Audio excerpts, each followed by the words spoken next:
you, Madam Mayor. We are recording. Thank you and good evening. I'll call to order the regular council meeting for Tuesday, May 16th, 2023. Is there any public input as the meeting is open to statements from no more than 5 members of the public of no more than 2 minutes in length? Seeing none, I'll ask if there's any late additions or deletions to the agenda.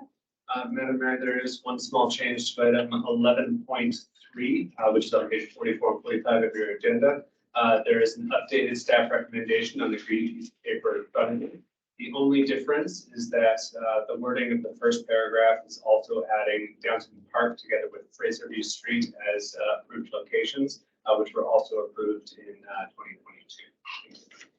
Thank you. Will someone please move that the May 16, 2023 regular council meeting agenda be adopted as amended?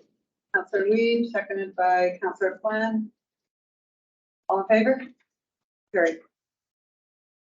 No delegations tonight.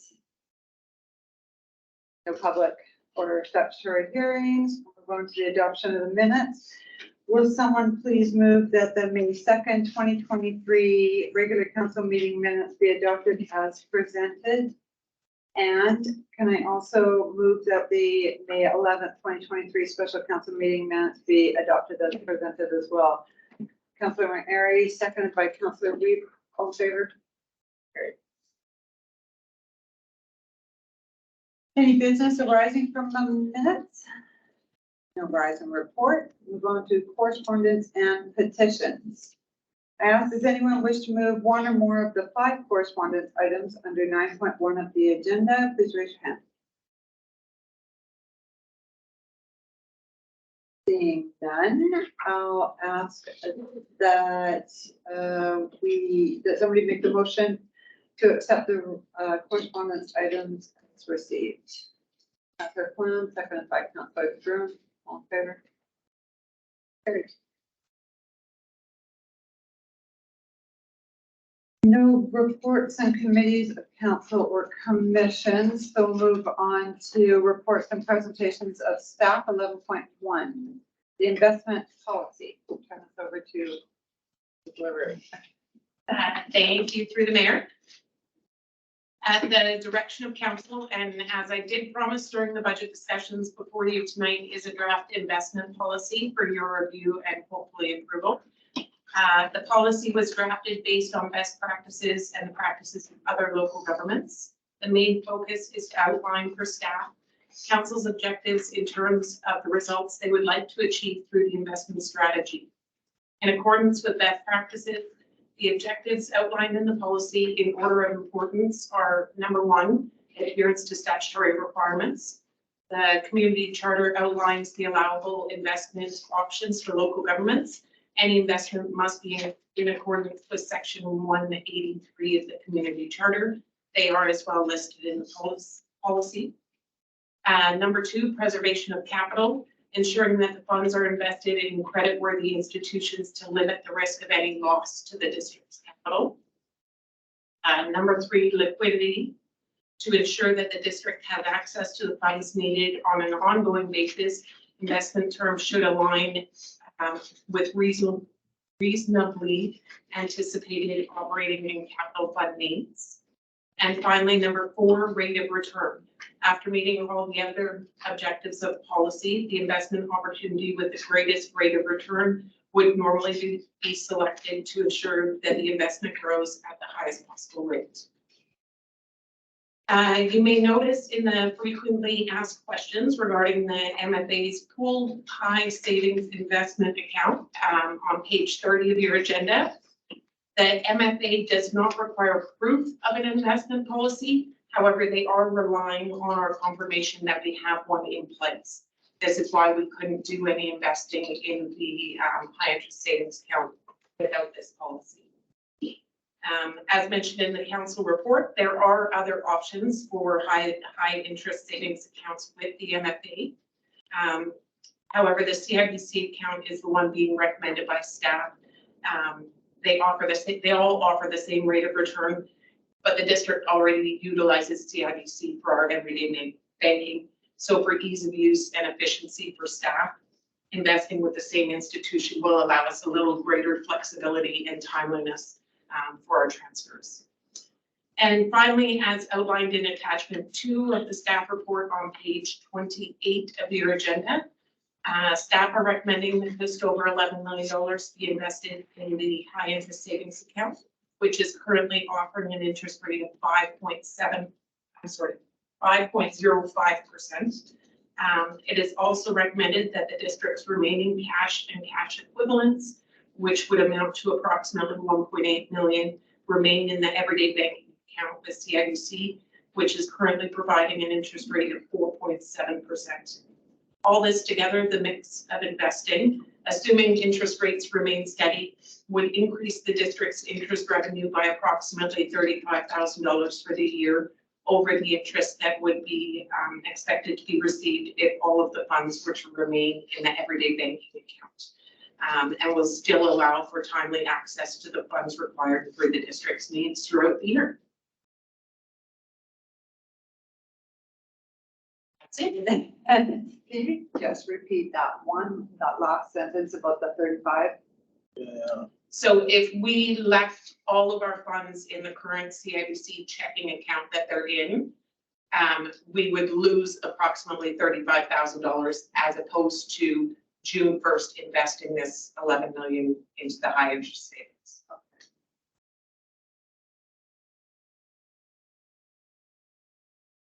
Questions? Councillor DeBruin. I just want to start with thanking staff for bringing this forward. Obviously, there's been quite a lot of debate about this topic, which I instigated during the budget discussions, and so it's great to see this come back. I appreciate the efforts that has been put in, drawing best practices from other communities and the like. I do have a few comments and concerns as it is now, and with permission through the mayor, I'd just like to go through a few. None of them are too substantive, but I think it is important to get it right. So, firstly, on the scope for the investment policy, it said that. Sorry, the scope is on page 25 or 45. So the district's investment policy applies to all investment activities involving the financial assets of the district. And I think it should read that the investment policy applies to all cash operating funds, capital funds, and reserve funds. So because if the funds are not being invested, then it will fall outside the scope of this investment policy, because that's what it currently says. The district investment policy applies to all investment activities. So if you're not engaged into the investment activity, it falls outside the scope. So I think it should read the investment policy applies to all cash operating funds, capital funds, and the reserve funds. So that do I make motions to make adjustments to this policy? Is that the procedure, or? You could, at some point, I would suggest actually whether or not that would have a material impact on the policy of the CFO. Okay. Just to make sure that's not going to create a problem because of something that we have. Would the suggested change make material impact on the scope of the policy? I don't think it would make a big change. The reason it is worded that way is because the rules in this policy apply to investments. They don't apply to our reserve funds or. But it does speak about liquidity, and liquidity is also the funds that are sitting in our cash accounts. No. Yes, but those will be invested. So the money that we have in our checking account Yes. is technically not an investment. It's just It's an investment, it says here. The way I see it at 4.7 instead of 5.0. It's just money that sits in your checking account. You can, like, money that sits in your checking account is not investment. It's not at risk. There's no risk to your checking account. And other than if CIBC goes up. Don't even talk. But technically, but like I said, if you look at other scopes for investment policies, they are broader than just what is being invested. Because what's invested, the 11 million that we're investing, there's also 1.8 million that we're not investing, that we're keeping as cash in order to fulfill our short-term commitments. This policy indicates that we want to have some investments and we want to have some liquid funds so that we can meet our, so like I said, the policy does cover also the monies that just sit in our checking account. As I said, it doesn't make a whole material difference to me to have that in the policy. I'm fine with that. Then coming back to the staff, do I need to make a motion? in order Okay, I just, before you do, Through the mayor, I'm thinking the scope of it pretty well says it when it talks about financial assets. I don't want to be doing our staff's job and picking apart every single policy that comes on this table. And I think it's pretty well directed in the page what page did you have there, Randy? Yeah, with what's going where. And it also says in here that, sorry, it's not very organized, about like that we can take it out anytime for anything. It's not like it's invested for X number of years. So I feel like it's fine the way it is, specifying financial assets of the district. I wonder if we're just not understanding about things. Well, it's a I'm not sure. possibility. I just, Yeah, so my understanding, the way it's been conceived by staff is that investment activities includes the full breadth of things. So there's no real concern about either changing the wording as suggested or expanding upon that statement, maybe the sentence being investment activities shall include such things as, and now it really broadens it out. Something come up as a new means of investing next year because it's of that kind. And it is mentioned as well in the objectives that investment includes preservation of capital, liquidity. So that right there sounds to me like that's keeping it in the same cash account. It's still included as part of the policies talking about. But what I think our CFO was trying to clarify in the earlier comment is that it doesn't directly affect how we maintain reserve funds. That's kind of a different policy. It's about how we handle the cash equivalents of these various accounts. So actually, I don't think there's a position for staff to change the word. Both of you are right. You're just looking at it from two different perspectives. it's like a marriage. So my suggestion is to add a second sentence to the scope, saying investment activities shall include such things as cash funds, capital funds. User. do you have to make does he have to make a motion for this, or is this something that we can just ask to add? it A in motion there? certainly not a bad thing. It makes it clear that council agrees that we can define it better so everyone's comfortable with what's intended by it. And at the final vote, you adopt the amended version of the policy. So do we make a motion now? Motion, yeah. All right. So I'll make a motion to add to the scope that the investment policy applies to all cash operating funds, capital funds, and reserve funds.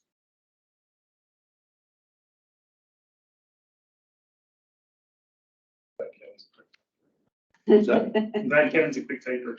We're still waiting for it to open. Sorry, is this in the scope or the policy statement? Scope.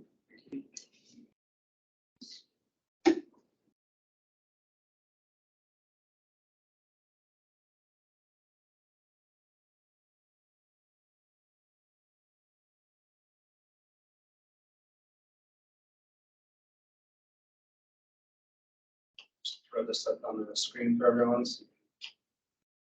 All on the same page.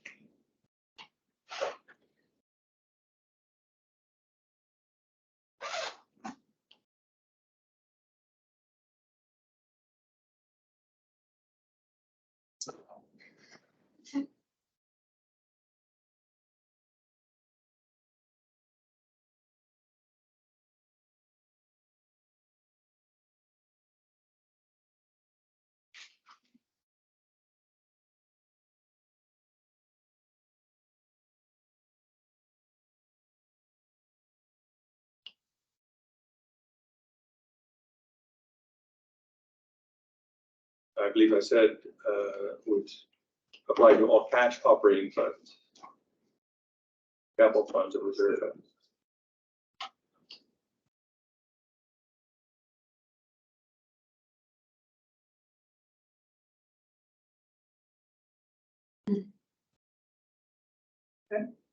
Does he have a seconder?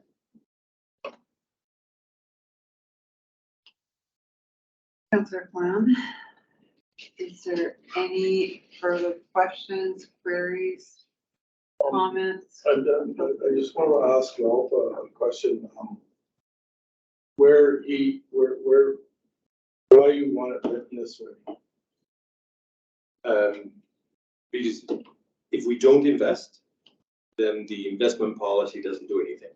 So if we just keep all the money in the bank account, it is not investment. Okay. So then the investment policy doesn't apply, right? It's only right now, if you clearly read what the scope says, it says investment activities. Investment activities is buying securities, is buying bonds, government bonds, is putting it into a high interest savings account. It is those activities. Putting money into your checking account is not investment activity, right? You're not investing, you're not putting that money at risk. Right? You're not getting a reward that is beyond just the nominal interest rates. So again, in order to ensure that this investment policy covers the broad scope of all of the monies that we have, is why I'm adding. So it was leaving some out, is what you were saying. We don't want to leave anything. No, but it was leaving some. So can I ask, then, if we were to invest what's in our checking account, then is that gonna tie us up at any point to use that money in our checking account? So, I did read in the CIBC part that we can operationally pull it out and continue using it. But is it not in our checking account? Like, is it? I'm not recommending that 100% of it be put into this high interest savings Right. account. I am recommending that we keep, I think it was You did, 1.8 million. And then remember, we're also getting property taxes here. Right. Just come out. right. But are you recommending that 100% of it go into that by having this change in the policy? I'm just making sure that we're not gonna make sure that all of our money is invested. So Yeah, I'm just thinking the same thing is, are there penalties for taking the money out that is going to change the interest rate that has been given? It would depend on where it was invested. This particular high interest savings account allows you to deposit and withdraw with no penalties. and no delay. No delay. Depending on the amount. Depending on the amount. There might be a day or two if it's like More than millions of dollars. more than 50 million. Just coming back to the recommended strategy, the policy is quite clear that the CFO has the responsibility to determine that strategy. It is not up to council to determine that strategy. I have no comment on the recommended strategy. I don't think it is up to council to come up with suggestions of where to invest or how much to invest. The only thing the job of council is to determine the policy. So while I take note of the recommended strategy, I believe that it's completely within the responsibility of the CFO. I just wanted to make sure that by adding, clarifying, to the scope, that we weren't changing any way. Is there questions, comments? Okay, vote. All in favor? Period. Okay, that was 1 of 3. Just let us know what page you're on so we can follow along. Yeah, so still on page 25. Okay. I have a question with regard to the order of priority. And perhaps the CFO can explain a little bit about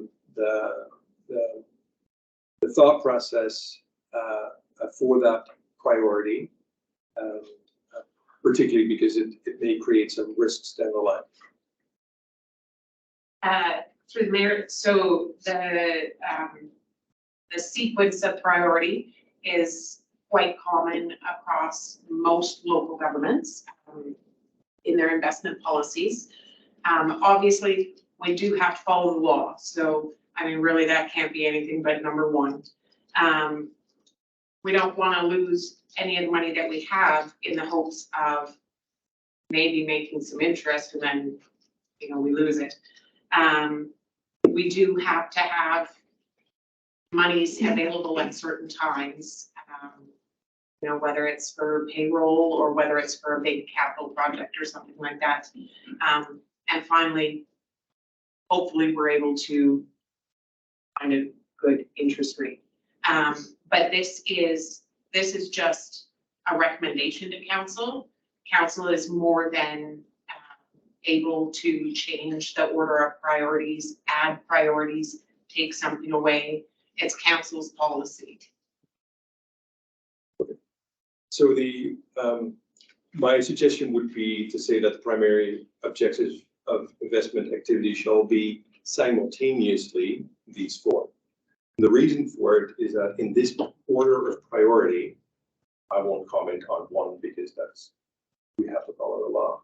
But putting preservation of capital before liquidity could, in certain cases, lead to a situation where we're not able to take money out of an investment, say that we have bought Canadian bonds, and for reasons unknown to us, the price of those bonds have gone down. So now we're in a loss position on those bonds. Let's say that we need the money for liquidity. Then this priority would say we would preserve capital so we wouldn't sell at a loss. Liquidity is the 3rd priority. So we wouldn't, in order to preserve our capital, we would keep the bonds and not sell them. That means that we are at that point in need of liquidity, which means that we would have to borrow funds at that point, right? So I think in order to avoid a situation where we have money invested, even if it's at a loss position at that point, but we don't want to borrow, or I think it should be, those things need to be viewed upon simultaneously, balancing the various interests out, rather than saying this, that, and then that. And I'm sure within those 4 objectives, they can be viewed simultaneously rather than in that linear order of priority. That would be my suggestion in order to avoid a situation where we get caught in a situation where we have to borrow money, even though we have millions in the bank.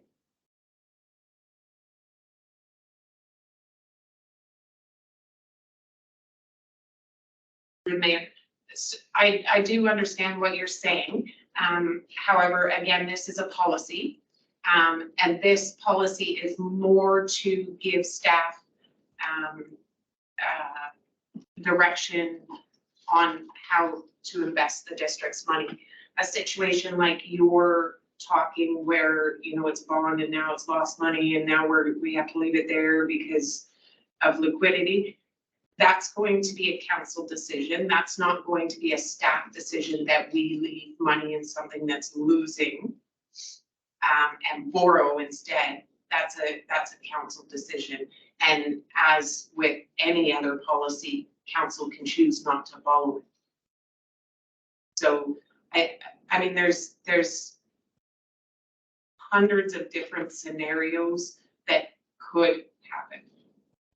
And I think it's impossible to draft any kind of a policy that would take all of those into account.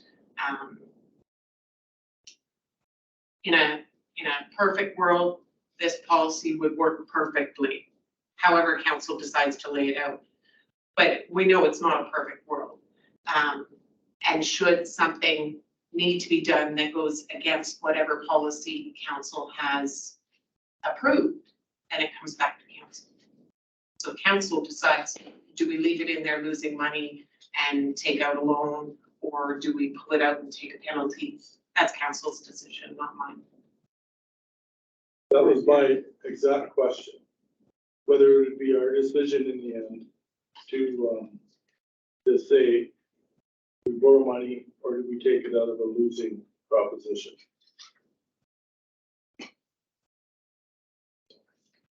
In the end, it doesn't really matter, because we're gonna make a decision on it later than trying to figure it out now. It's gonna come back to us anyways. That's what I'm thinking. I'm not 100% certain what, like I said, I mean, if you go to, where does it say? Where does it say with that?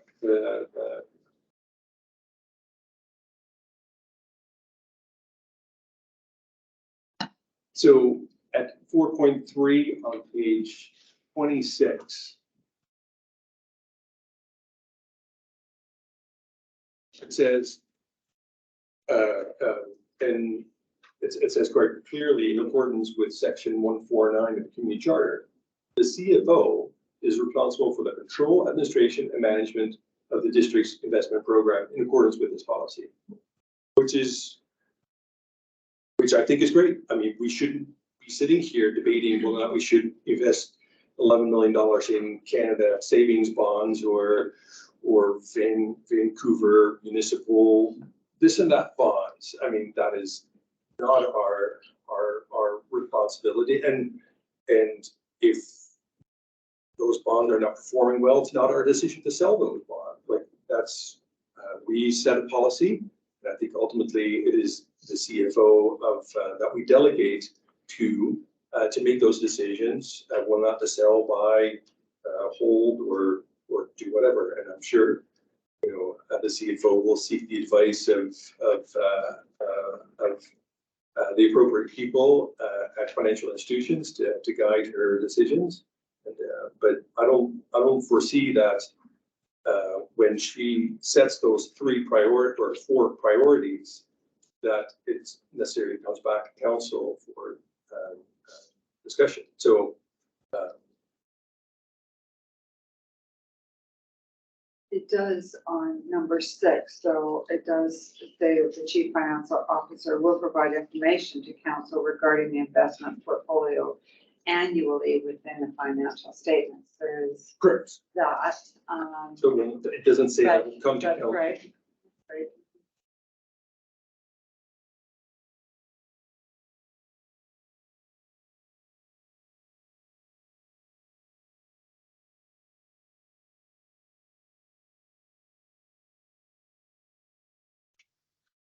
So what you're looking to do is to take the objectives 3.1, 2, 3, and 4 and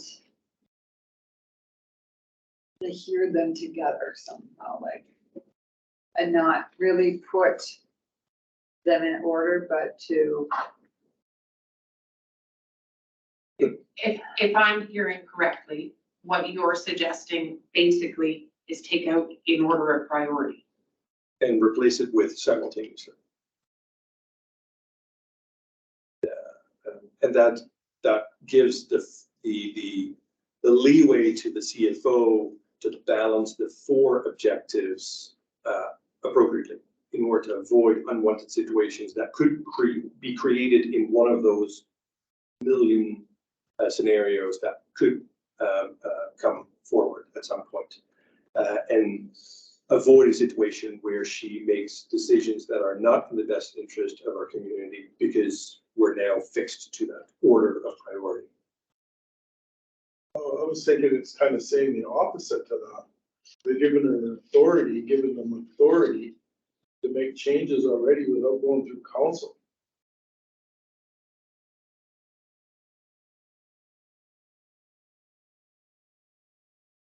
But still reporting once a year. Yeah, but once a year is not enough. I'd rather know about it right away.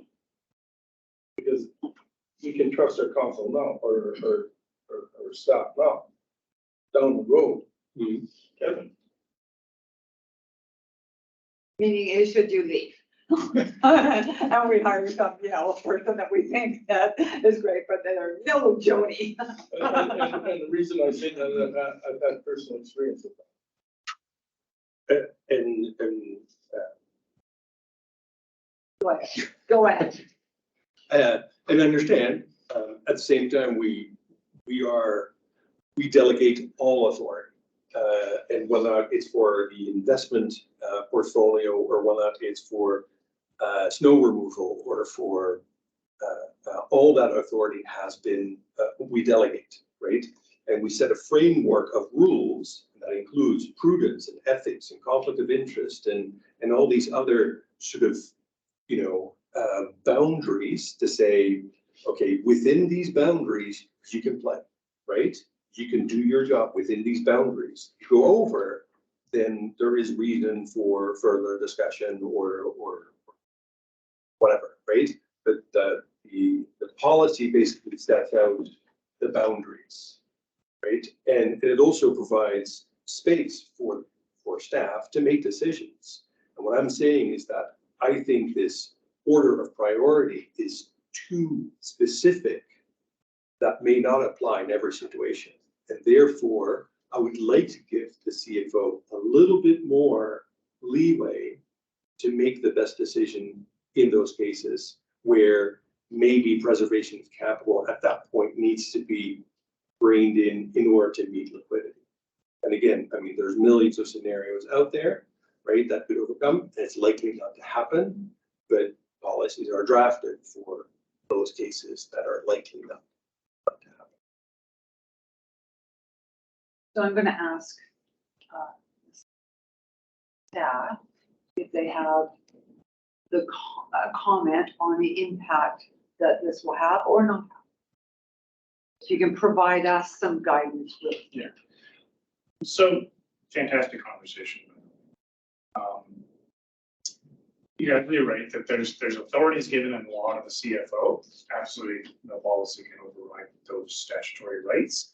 What we need from council is that high-level policy guidance, as you explained. We need the boundaries within which to work, and what we're looking for at priorities, I think actually speaks back to some of the concerns mentioned during budget conversations, is what are staff's guiding principles when there's a conflict between, for example, liquidity and preservation of capital? And do you want to leave that to staff, whether it's Joni or after she wins the lottery, the next CFO, is because you may find that you will end up in the future with a CFO who's super risk averse in terms of operation liquidity. So they're putting 90% of everything in a checking account because that, in their opinion, is the right risk management to do. There's another CFO like, no, got this. We can put $1 million into investments in this. So at most, I'd say maybe add in some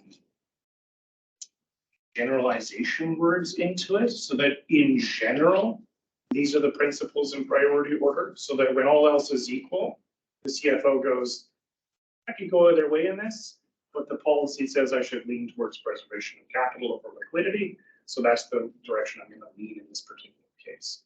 What I worry about is that with no prioritization, you don't know what you're getting out of your staff. You don't know what their opinion will be from year to year. And staff, council may be dissatisfied with the balance of the portfolio. It's all about risk management. So at most, I'd say that maybe the wording change to something like the primary objectives of investment activities shall, in general, be in order of priority.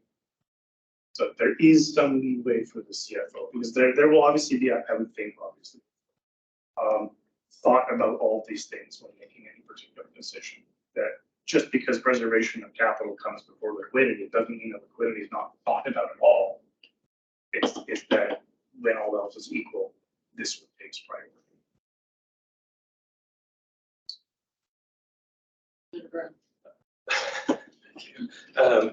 I understand and like I said, I spend my time reading investment policies of various other municipalities, which was great fun. And all of them struggle exactly with that question of how do you word it in the policy, how much risk staff is to take with these investments. And to be honest, I haven't found anything where it says, well, you can have this much risk seeking that much reward, right? There is no numbers or anything like that. There are indicators, I think. So right now, and maybe that this is the nuance. Right now, the order of priority is legal, preservation of capital, liquidity, and rate of return at the bottom.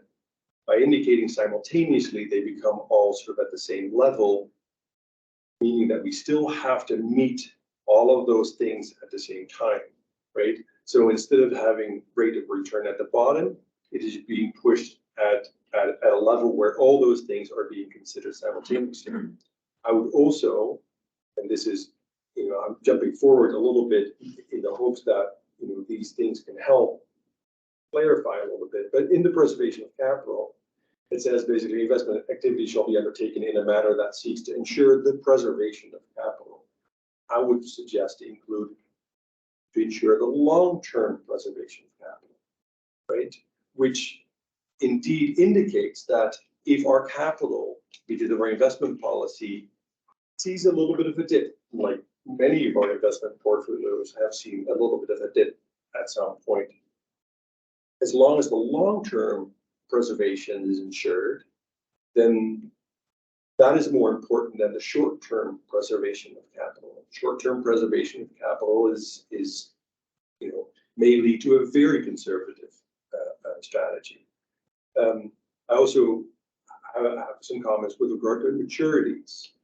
Maturities can be when we have $11 million and $2 million of that money is not needed for 20 years. We don't know right now because we don't have the sophistication yet in our money when we need it. But at some point, hopefully, we will have some with our capital asset things and that sort of stuff. We'll have some understanding of when we need the money. And some of the money we're going to need in 5 years and 7 years, some of it 2 years, and some of it maybe in 20 years or 30 years. The longer the period that you have to invest, the more risk you can take. So matching the maturity of the investment to when we need the money allows you to sort of have layers in your investment policy that this is long money.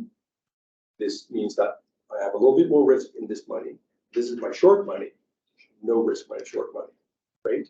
So money that I need next year or this year, I'm not going to have any risk, right? So I'll stick that into a savings account or that sort of stuff. But money that I need in 10 years, I can indeed. And to be honest, if you look at these investments instruments in section 183, all of them are conservative. There is no Bitcoin or there is no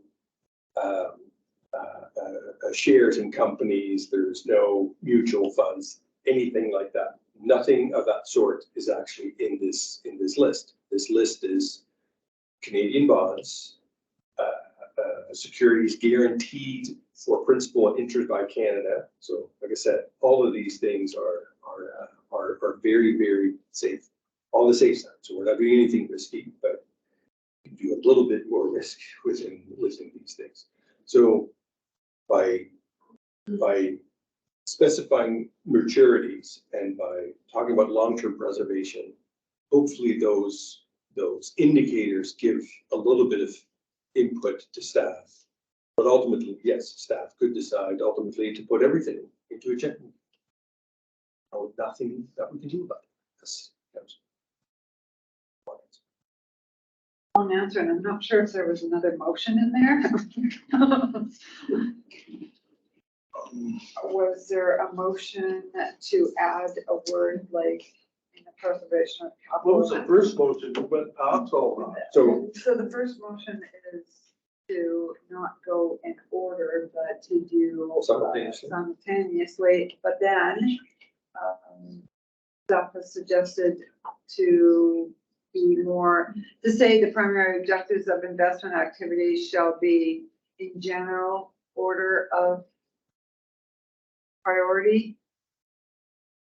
It's a matter of the clarity and confidence that council has in staff following what you want to see as the balance of priorities or a balanced approach to these 4 goals.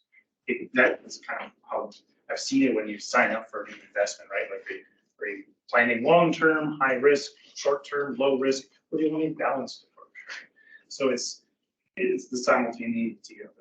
Are all these things to be considered? And in each instance, circumstance of the municipality or the funds we have, it's up to the CFO to decide on what is the right balance. Or does council want to be clear in your policy saying, no, we want preservation of capital to trump everything else when possible. Like you can have a really aggressive policy that says, this is what you're going to do, CFO, best you can, guidelines in this order of priorities.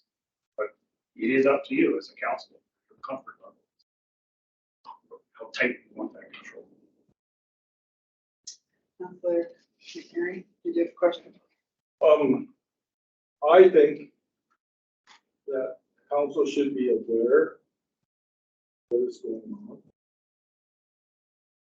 A once a year thing, I have a problem with that.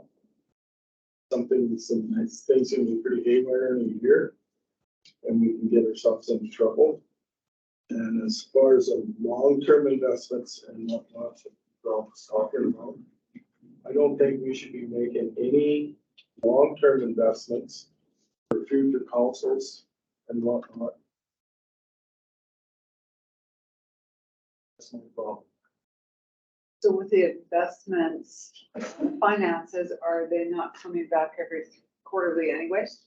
So through the mayor, so council did direct to have, not quite quarterly, but reports to council on the finances. So you would see a piece of it at that time. They're required to come back every year, but we're going to do it. Would that be on the investment also? So every year in our financial statements, you'll see a portion on our investments. So that's really all that says, is look at our financial statements every year. But council did direct, I can't remember if it was the last meeting or the meeting before, that they wanted more frequent financial updates. So this would form part of that as well, as part of our financials.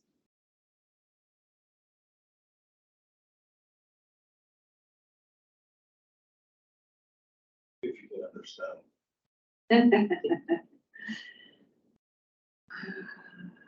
okay, so I'll make a motion to, sorry.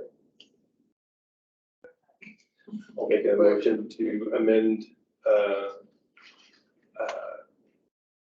item 3 objectives in the investment policy to read the primary objectives of the investment activities shall be simultaneously 1, adherence to statutory requirements, 2, preservation of capital, 3, liquidity, and 4, earned investment rate of return.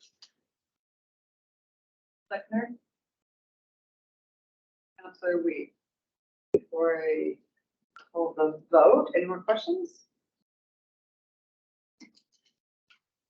Is this wording appropriate? It captures everything, the change that you're requesting. And I just have one last question for Mr. Deniger, I'm a little worried about doing it because I fear that when our current CFO is gone, futuristic speaking, that I'm not sure exactly what that would look like if somebody didn't think that preservation of capital would be, kind of, I understand like all together, but wouldn't have to really differentiate a path. By saying in general, does that not really allow it to be kind of, this is the way we should go, but it doesn't really matter if you do? Is that? Yes. in there. Either change to me is negative for council, either the change that Councillor De Bruin is suggesting or even that Mr. Deniger is suggesting. To me, they would both be a detriment, not just to council, also to me, because I don't have any idea what council wants.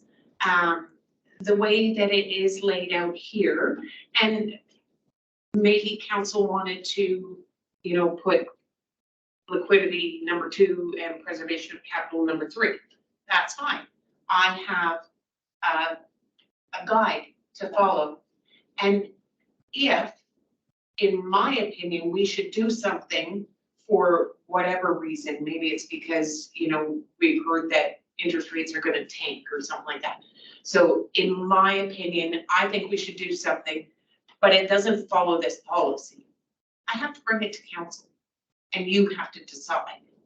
By taking those things out, I don't have to talk to you about it. I have to make that decision myself, and I don't think that's a fair position to put your staff in, because council is responsible ultimately for the municipality, not us. I think that answers my question, because I don't really, the in general or the simultaneously kind of means that they're all, relevant to, to the order. They're not relevant to the order, but they're just all in a kind of a half. Yeah. So, Much what I was gonna say, very eloquently, is that it puts staff in a position of quite likely disappointing council by making a decision without clear guidance. I thought it's not. And in terms of future CFOs, this would come back if there's a change of CFO, because a new CFO would want to review all these policies of council and say, do you like this? Do you want to adjust this? That's going to happen if the CFO changes. And also, council can't hinder future decisions of future councils, even of yourself, but a future elected council. Right. These are policies set by council. You can change them at any time. Any future council can change them at any time. So after the next election, if for some reason there's a change in council's opinion on how we invest, this would be modified at that time, and the CFO would modify the investment balance at that time. however, that does not mean that this policy would come back to the next council if a new CFO was hired. It should. It should, but it doesn't mean that it has to, right? Unless there was a question that the council of the day wanted to see that. Policy doesn't require annual reporting though. No. So, Oh, yeah. yeah, so at Yeah, that point, I think it's that would trigger reporting, council to go, but- oh, how come we're seeing this? Council's orientation package, I drank the thunder. Right. So, Right, I read it. yeah, many checks and balances, and council at any time can request, hey, what's going on with such and such decision making staff, how are you making it? What about if we take a long-term investment for the next council, so it's stuck in there for 10 years or 6 years or whatever? The following council cannot do anything about it unless they lose money. You could change the policy or provide direction to staff to address that issue at that time. But most of the time, when you pull something out on a long-term investment, you're losing money. Personally, I don't think that's fair for our council or the CFO or whatever. Staff. That's my opinion. Sorry. To be, absolutely, it's a valid concern, and to be fair, there's contractual agreements that the district is in for property, land use services that often are much longer than council's term. The council at the time makes that decision, there's always an out and there's always risks to getting out of these agreements, much like an investment. It's just that's a risk decision for council to make in the future. No, it's all good.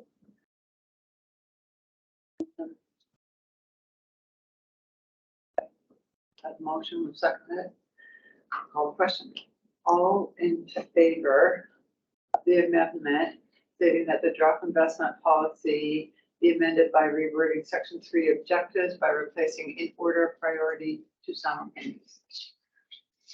All in favor? Opposed?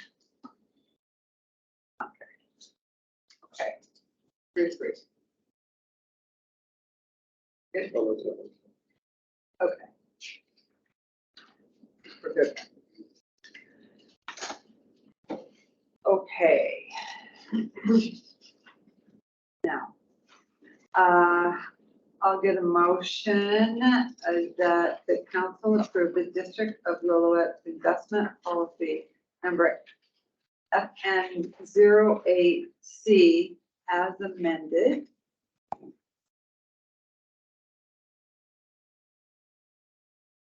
Mary? Oh, DeBruin, seconded by Councilor McNary. Any further questions, comments? Seeing none. All in favor? Great. Good discussion.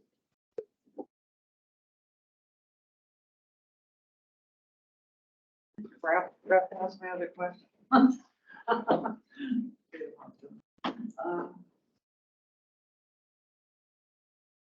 11.2, Regional Community to Community Program Grant Application. Thank you.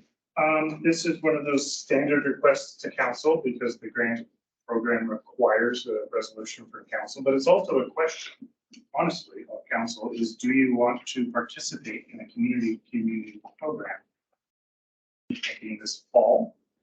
The district has coordinated with the SLRD and with Lillooet Tribal Council and TPLIT to apply in coordination to the UBCM's community to community C2C program to build on the previous C2Cs that previous councils, some of you I think participated in it in 2016, 2015, 2016, and 2019 between our communities in the area.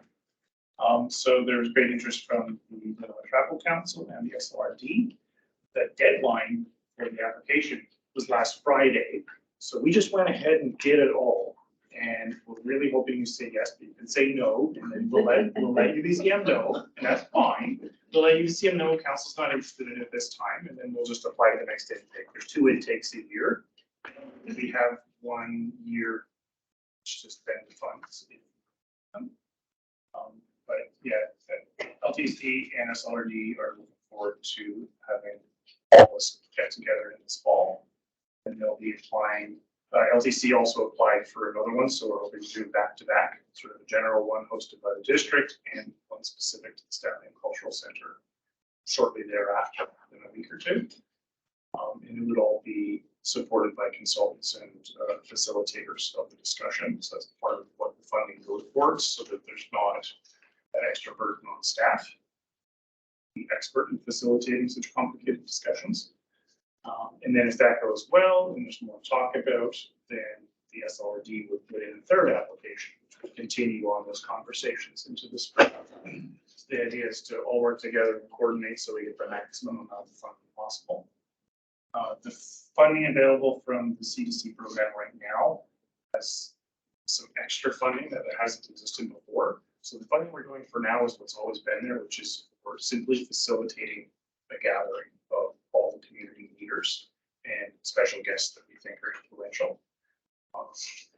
But there's a new funding stream coming up that we're looking towards in the future if this goes well, which would be actually develop policies, guidelines, other documents that can be used by all our communities to coordinate our efforts. So whether it's an MOU, protocol agreement. So it's actually funding for that. That's brand new this year, but we don't think we're at that level yet because it's been a few years since the last C2C. Where staff are asking council, do you want to have a C2C this fall? And if so, please pass the resolution, and then we will pass that on to the VCM, and then we'll check the last thing in our application process. Okay, questions for staff? Councilor McNary. What is this for? I'm missing the direction, like we're going for something, but what is it actually for? It's literally to sit together in a room all day and talk about everything of interest between all of our communities. So community to community forum. So it would be the elected councils and elders councils and community councils of all of our immediately adjacent staff and communities. And us, your council, senior staff, and invited guests, and the SLRD. So it'd be a very big room. We have to find a place to host it. Someone will arrange all of the food and topics, presentations, and all that. But it's really about getting our communities to work together on things, to understand each other, to do reconciliation through action, not just making words, to actually say, let's get together in a room, figure out what we can do together as Indigenous and non-Indigenous communities to make progress to be more cohesive, larger regional community. Councilor Reid. Through the mayor, I think it's really important that we move it forward. Due to COVID, things kind of got left by the wayside, and we could meet and carry on with these C2Cs. And I know, especially with Area B, I had attended something out in Pavilion, and they actually, the First Nations didn't know which area was covered by SLRD and which part was TNRD because of the separations, and which one was which part was covered by provincial park. And there's just a lot of questions, and with new council, new mayor, new chiefs, new everything, I think it's important that it move forward and that we do meet and get to know our neighbors. Councilor Flynn. Through the mayor. We've had things in the past. Now you were just saying that there's this intake and then other communities or groups would then apply for the next intakes so that we would have sort of a larger. Yeah, so the Lillooet Tribal Council actually applied at the exact same time as us. Okay. So that if both fundings are successful, we do back-to-back meetings, the one works off of the next one. Okay. And then if that's successful, the SLRD would apply as soon as they can after that fall get together for the next meeting where we might go in depth on one topic that will just maybe naturally become the hot topic of discussion amongst the participants. Okay, no, that's good. What I was getting at is I wasn't sure if everybody could apply at the same time, because it seems that there's a new stipulation here that it has to be completed within 1 year of the grants. So there's no problems with that. Correct, yeah, so that's why the LTC and the District of Lillooet are applying now, and the FLRD is waiting, because they don't want to jump the gun and for whatever reason not be able to get it done within that year. But depending on the timing of when we can get all of these participants together in the fall, they may or may not have time to apply at the fall intake, but they would definitely be able to apply the 2024 spring intake. As soon as they get the grant funding, they'll be on the next meeting. No, that's good, because I think it's a wonderful idea. I'm a little concerned about that 1 year actually getting it done. But we're aiming for the fall. Any further questions, comments? Okay, seeing none, will someone please move that the application for the 2023-2024 Community to Community Program is supported, and that the District of Lillooet will provide overall grant management? Councillor Reid, seconded by Councillor Flynn. Any further comments, questions? Seeing none, all in favor? Carried. Okay, 11.3, the Lillooet Farmers Market location, Mr. Keegan. Thank you. The staff recommendation on page 3 of your report and on page 44 of your report, that is now what is on the green sheet of paper in front of you. So last year, when the development at 622 Main Street was approved at the Old Farmers Market site, right across from Municipal Hall, the Farmers Market and LAFS took it upon themselves to try and find a new location. The location that was agreed upon with the support of the district was at the rec center parking lot, the one that is accessible right off Main Street near the basketball enclosure. Council agreed to allow staff to enter into the license of occupation for one term. That term expired in December. So now we're back before you again asking for permission to extend that term for an additional 4 years. The change on the recommendation is that we're also asking to continue to have support for Downton Park and closing a small portion of Fraserview Street in case they want to try using that area for the farmers market. They're also interested in doing some night markets this year. With the new festival lighting that is up in the park, it would be safer for them and be a nice community draw to use that new infrastructure we put out there.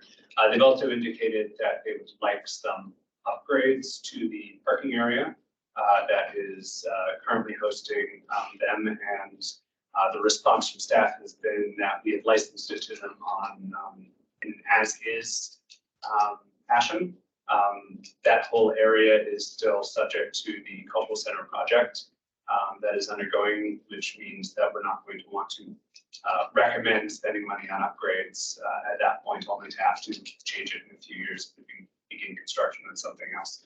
So staff are asking that that southerly parking area of the rec center and Downton Park, together with Fraserview Street, are approved as continuing permitted locations for the Little Farmers Market for a term of May 1st, 2023 to December 31st, 2026. And that the CAO is delegated to impose conditions, require monetary security for the repair of any damage to municipal property above and beyond normal wear and tear, and enter into and modify any required agreement with the Lillooet Agricultural and Food Society in relation to the use of municipal land for our farmers market. Thank you. Thank you. Any questions for staff? Councilman Aaron. Who's gonna make the decision for the damages?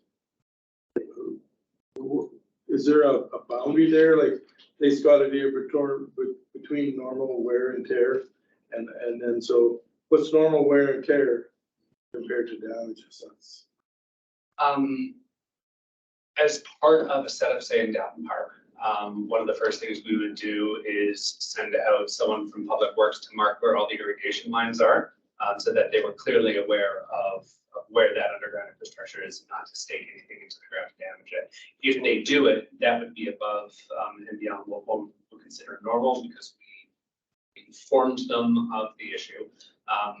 However, some minor damage to the sod, that would just be because we are authorizing people to put tents and heavy objects on there. That is not something that we would reasonably consider to collect from their security or charge back to them. So it's really that obvious damage, and it is a judgment call. And to answer your question, that would be staff's responsibility.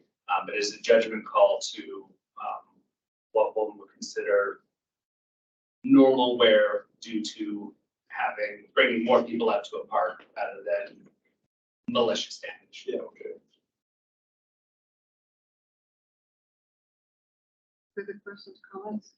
Councilor Clance. Through the mayor, actually, I like that this was changed. It was updated because I was actually going to ask about Downton Park and why the rec center had been chosen as a spot for the farmers market instead of utilizing Downton Park, especially with the tour buses and the bathrooms and now our lighting and everything there. So I was going to ask if we did pass this, if they were locked into the rec center only, if they did change them for the farmers market. So I'm glad that that was changed. But one of my questions is, and it's just for information, is insurance. Who covers the insurance for them, us, Thank you, Madam Mayor. The license of occupation that we've entered into does require that they carry liability insurance and that we are listed as additionally insured. I don't remember if it's additionally for 2 million or 5 million, but it's usually one of those two numbers. So they do carry insurance that covers the entire farmers market. We of course have our own liability insurance through my ABC for anything above and beyond that. Thank you.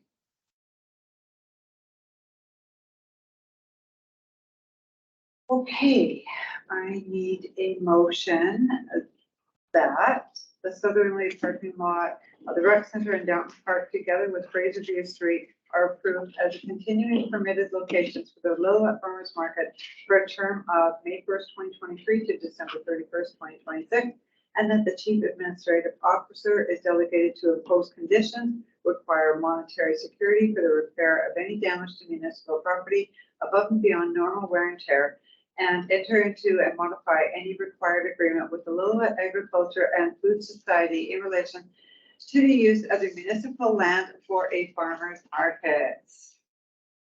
Councillor McNary, seconded by Councillor Weave. Any further discussion? Seeing none, all in favor? Great.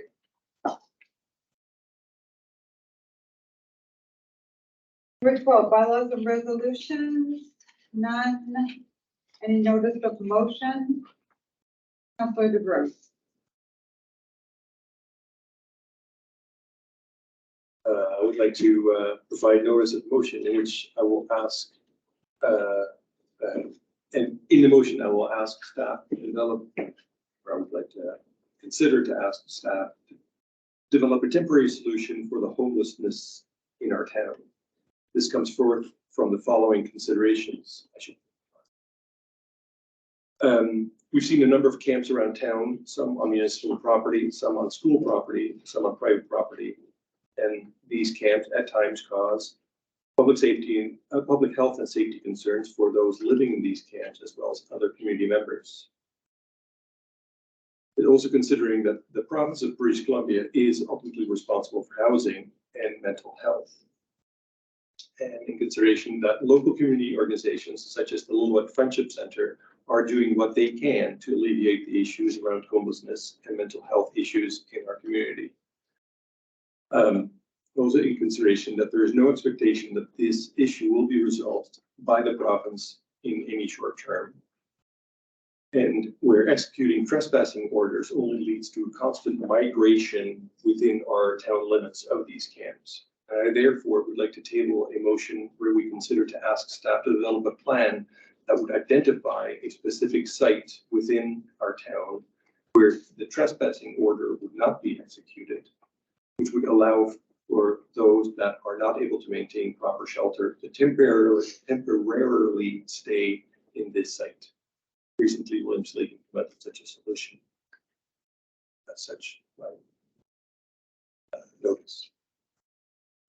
The notice of motion, so there's no vote or anything like that on it needed. It will just be brought back at a next meeting. Okay. Thank you. Okay. Reports.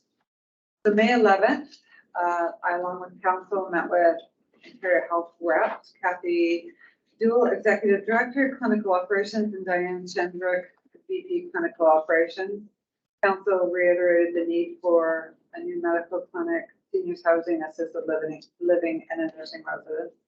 We discussed the importance of our surgical daycare program coming back to life and how our community needs surgical daycare and the impact it has on our community not having it functioning within the Lillooet Hospital. We also pushed for the consideration of making Lillooet a CT scan site. We have the staff, we can raise the money. We have most, if not all, the allowable room. We just need the designation. And you would think that that would be easy, but it's only one rural site in the Interior Health region is going to get that destination. And I, along with Councillor McNary, who sits on the Regional Health Board, intend to keep pushing for that designation. Rural roads.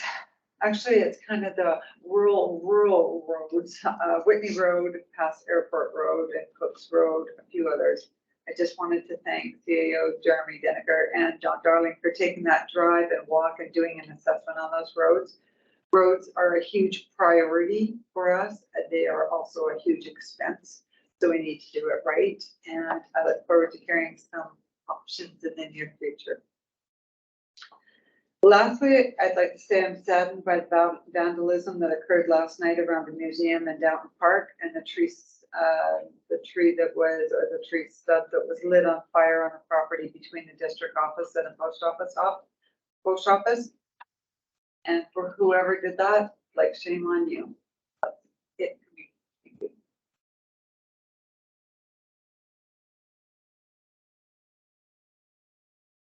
On May 11th, I attended the same interior health meeting. That's all I have. May 7th, Scott Taylor and myself, on behalf of the Lillooet Community Fund Committee, presented the Spring 2023 Lillooet Community Fund Award recipients, checks for $1,000 each. That went to the East Lillooet Recreation Society and the Lillooet District Rescue Society. East Lillooet will be using the funds for, as we discussed, for disposal of tires at the old stock car track on Airport Road, and the Lillooet and District Rescue Society will be honing their skills in vehicle extraction. Again, congratulations to both of them, and just a reminder to all nonprofits that if they have a project that's going to benefit the community, that the next deadline is going to be October 15th for the Lillooet Community Fund. May 11th, I attended the same meeting with all of council with Interior Health. Mayor Hopple has touched on all of that.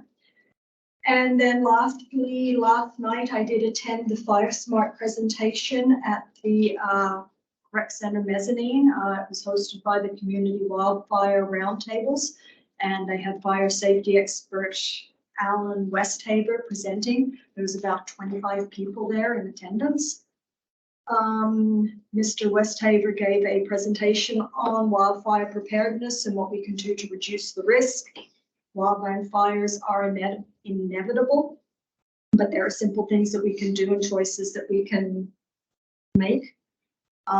Everyone really needs to be involved, and as he was saying, the easiest place to start is at your home.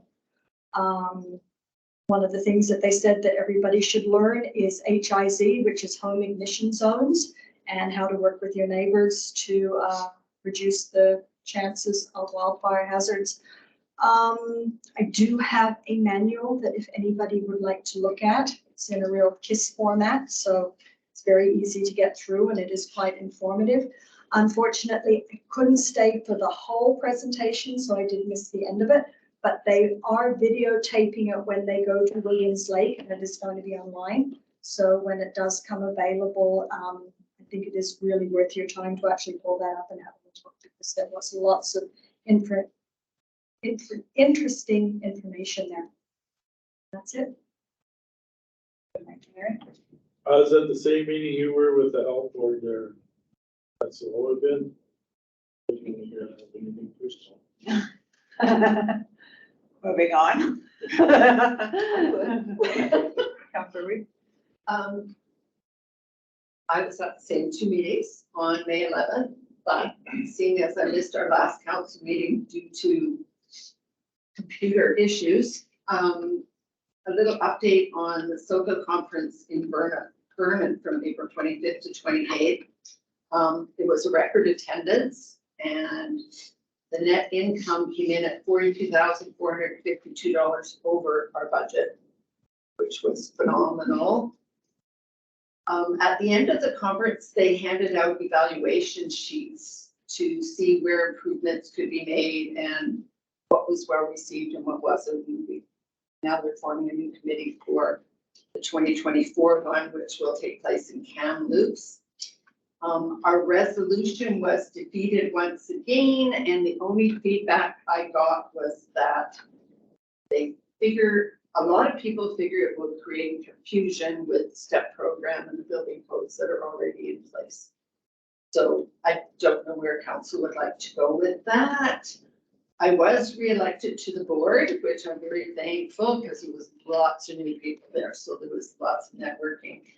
We did a really great interaction at one of the pub nights. So what they did was, which was really cool, it was the very first pub night. So we're going to call us now seasoned elected officials rather than the old people in the room. So the seasoned elected officials were given a name of a new elected official, and we had to seek them down, get a selfie with them, and spend as much time as we could with them throughout the convention.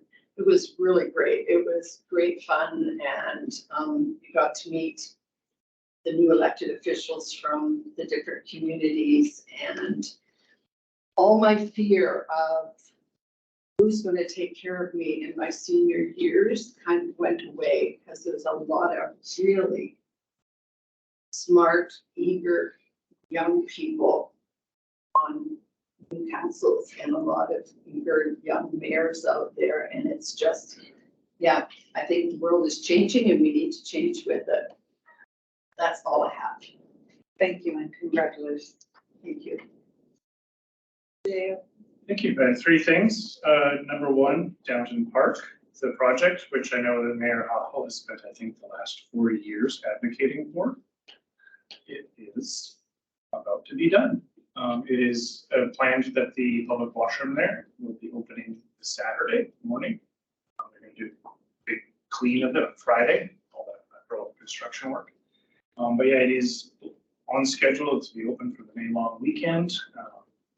Feel free to pop by there if you haven't already. It's a new public washroom, which, thanks to council's decision, can be used all year long for special events, even Christmas market. There's a new water fountain and bottle fill station. A lot of requests from visitors to have the bottle fill station, so that's the integrated unit on the side of the washroom. As you've probably seen, there's new poles and festive lighting over the park. Which actually, the spool contained more line than we thought it would, so we were able actually to put the lighting up better than we originally planned, so that's a good thing. Currently, the lighting is set to start based on photo cells, so it'll turn on as the sun is setting, and we're looking to put in a timer so that it turns off at a certain hour in the evening. We're thinking 10 p.m. because that's what our nuisance bylaw says, everyone should be quiet. But we can override that if there's an evening market party late. As well, there is a brand new third matching flagpole out front along the street of the museum so that we can have a dedicated flagpole for the Statlian Nation next to the Canadian flag and British Columbia flag or whatever we swap that out seasonally. So that project is coming to an end. I hope council goes and checks it out soon. Well, I'd just like to say thank you so much to you and staff for finding that grant and going after it and implementing that, because it looks challenge, but I think it was worth it. The next thing is the Cayuga Creek Campground. Just to let council know that it is also on track. Yes, we did extend the grant deadline till this fall because of material and personnel issues that the whole world's been dealing with the last few years. But Antares, who was given a design build contract for that whole project, 100% grant funded, they've been working almost 24/7, it feels like, but they're working every single day of the week to get that washroom functionally open for the May long weekend. We have been taking reservations for RVs only at this time. Until we're 100% confident that the washroom is functioning, we didn't want to invite tenters onto it only to tell them they had to go up the hill to find a public washroom down the park. So as soon as we're sure that that washroom can be open, then we will be taking reservations for tenting campers as well. But right now it is on track. RVs are able to book a spot. They've done major renovations of the washroom. I did a tour there last Thursday, meeting some of their staff. Absolutely fantastic improvements to the washroom. It's probably going to be one of the nicer buildings that the district owns. It used to be dark, no matter how white the paint was inside. It was a very dark, dingy building. They've got a clear story with windows all the way around the top now. So you get this beautiful flood of sunlight. Washroom space, and they've done some incredible rock work on the side. I do encourage you to pop down and have a look if you can find Frank. He's the project manager for that tour.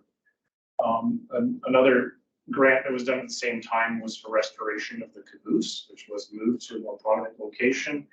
And a deck has been built between a berm there and the caboose so that people can sit right next to the caboose and enjoy their beverages, food that they hopefully buy from us and give us more revenue. The caboose, because of building code, can't be something that we serve food from because of the width of the doors and all that. And Heritage BC's grant wants us to renovate and preserve the nature of it. And we didn't want to be blasting out doors that aren't supposed to be in a caboose. So it's been set up so that people can walk through and we can use that as a tourism information booth. And a satellite one down there or any sort of exhibit that comes to mind. It'll be a fun thing for the kids to play on safely. And then some things remaining. Oh, well, the caretaker's cabin was also upgraded. Now meets BC building code for the first time ever. Yay. And remaining things are the trails are going to be expanded through the waterfront there with the expert advice of Split Rock. And we're hoping to join that trail system into the trail system that runs through Split Rock and Sexwash along the rivers and spawning channels, so that people will have a natural walking path from the campground. Spawning grounds. There will also be accessible pathway and viewpoint up from the berm near the caboose. And signage has been put in and a new bulletin board by the boat launch, so we can talk about the history of the channel, prospective fishing grounds, fishing derbies, whatever's going on, sort of a community place for people who like to go on the river. And one other thing, 7 premium camping sites are going to be constructed throughout the summer, which will be a little bit extra. You might get some firewood included, but they'll be the nice new spots along the waterfront with deck space and beautifully constructed fire pits. Is that the glamping you're talking The about? glamping, yeah. It's not quite glamping like people from maybe Vancouver would think of glamping, so we're sort of shifting the terms to premium spots. Yeah, there's no tents, there's no buildings, it's just the top end spot. If you've got an RV and you want to pamper yourself, then we'll have a little extra to it. So that project on track, going well. We're working with the newspaper and with Antares right now to put together a presser on that and show before and after photos, which are quite dramatic. So that should be coming out in the coming weeks, just so the whole community can see what's happened in the last while and what to expect. And finally, Friday's event, if you haven't heard about it, it's the Victims and Survivors of Crime Week. It's been going on. And Friday, May 19th, it will be acting Mayor Patty Flan giving some introductory remarks. We've got 45 minutes in the agenda, right after the keynote speaker, Jody Wilson-Raybould. So no pressure to try and be as impressive as she's going to be, but we'll do our best. So it'll be, I believe, Councillor DeBruin's offered to say some words as well about community safety. Was it just a rumor? Maybe the bushel thing? I have not been informed. Oh, okay. Maybe I misheard. Anyone on council is welcome to say some words. I'm not here. Yeah, the mayor's unavailable, but anyone wants to say a few words. We got 45 minutes of time during the event. There will be about a 30-minute pre-recorded presentation from the committee. Canadian Municipal Network for Crime Prevention, which the municipality is a member of. And their head honcho has just recorded a video to present at this session that talks about a community safety plan, which would work in conjunction with the situation table that we just got grant funding from RCMP for. So he'll be introducing that topic for the community because it has to be community-based, this plan. So this is the first introduction for the community, those in the community who are interested in this sort of thing. It'll be their introduction to the concept of the community safety plan. And they'll drum up interest in the future. We're hoping to get grant funding for a contractor to help us develop that. But there is 15 minutes either side of that before the council wants to say anything about their thoughts on community safety or well-being. And I did ask the school district 74 with Kate's approval of that, and they're going to be putting something within our 45 minutes as well. Just talking about the Pride Parade and what they're doing for community safety regarding, you know, that parade as well. So, yeah, if council has anything that you would like to add in there, like, that's great, but I think we do have a 30-minute video. There's a 30-minute video, so there's about 15 minutes to talk. Not sure how tightly they're gonna control the schedule, but right after we are done, it's dinner. It's dinner, so I think, yeah. Don't get very long-winded. Yeah. But you know, when you're up there, I mean, you can say a lot in a couple of minutes, right? So. Yes. Through the mayor. I'm just curious on our projects. I had the honor of, doing the Excellence Awards at SOGA, distributing them. And I was surprised at 2 went to a Soyuz and 1 went to Sewing Machine, and they were on, the one was basically, and I think it was Sewing Machine, I can't, like I say, it was a busy week. And they had video of the different things that they're doing for reconciliation, like putting up the First Nations flag, you know, for their area and this, that, and erecting the flagpole and so on and so forth. And so I'm just curious with these projects that we have going, you know, with the caboose and with campground and with Belton Park and our flag, and do we have videos of any of that that we can submit for something? Or, and I'm also thinking the mayor does a moment at the SLRD and it can also be used there. So I'm just wondering, do we do that, or would we have to have someone else on staff to, or does First Nations have anything that they've recorded from when they started the project to the end sort of thing? I'm just curious because some of these awards were for very small things that were very important. Yeah, the district doesn't have any videos. I believe Terry's might have a video of some parts of the construction they were doing with the caboose.